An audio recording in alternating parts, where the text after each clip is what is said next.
Now the Philistines gathered their armies for battle, and they were gathered at Soko, which belongs to Judah, and encamped between Soko and Azekah, in Ephstammim.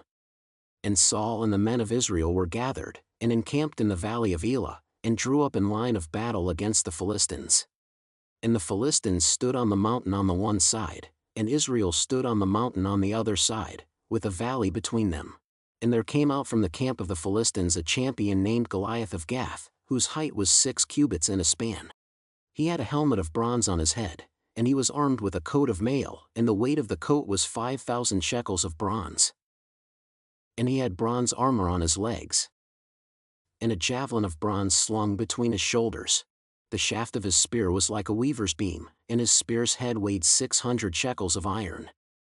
And his shield-bearer went before him. He stood and shouted to the ranks of Israel, "Why have you come out to draw up for battle? Am I not a Philistine, and are you not servants of Saul? Choose a man for yourselves, and let him come down to me. If he is able to fight with me and kill me, then we will be your servants. But if I prevail against him and kill him, then you shall be our servants and serve us." And the Philistine said, "I defy the ranks of Israel this day. Give me a man, that we may fight together." When Saul and all Israel heard these words of the Philistine, they were dismayed and greatly. Now David was the son of an Ephrathite of Bethlehem in Judah, named Jesse, who had 8 sons. In the days of Saul the man was already old and advanced in years. The 3 oldest sons of Jesse had followed Saul to the battle, and the names of his 3 sons who went to the battle were Eliab the firstborn, and next to him Abinadab, and the third Shammah. David was the youngest. The 3 eldest followed Saul. But David went back and forth from Saul to feed his father's sheep at Bethlehem. For 40 days, the Philistine came forward and took his stand, morning and evening. And Jesse said to David his son, "Take for your brothers an ephah of this parched grain, and these 10 loaves, and carry them quickly to the camp to your brothers. Also take these 10 cheeses to the commander of their 1,000. See if your brothers are well, and bring some token from them."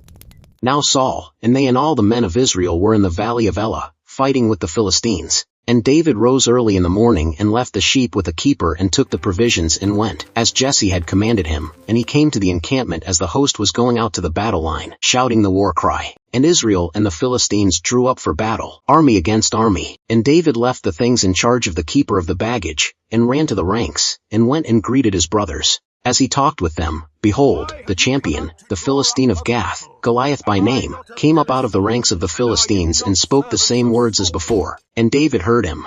All the men of Israel, when they saw the man, fled from him and were much afraid. And the men of Israel said, "Have you seen this man who has come up? Surely he has come up to defy Israel. And the king will enrich the man who kills him with great riches, and will give him his daughter, and make his father's house free in Israel." And David said to the men who stood by him, "What shall be done for the man who kills this Philistine and takes away the reproach from Israel? For who is this uncircumcised Philistine, that he should defy the armies of the living God?"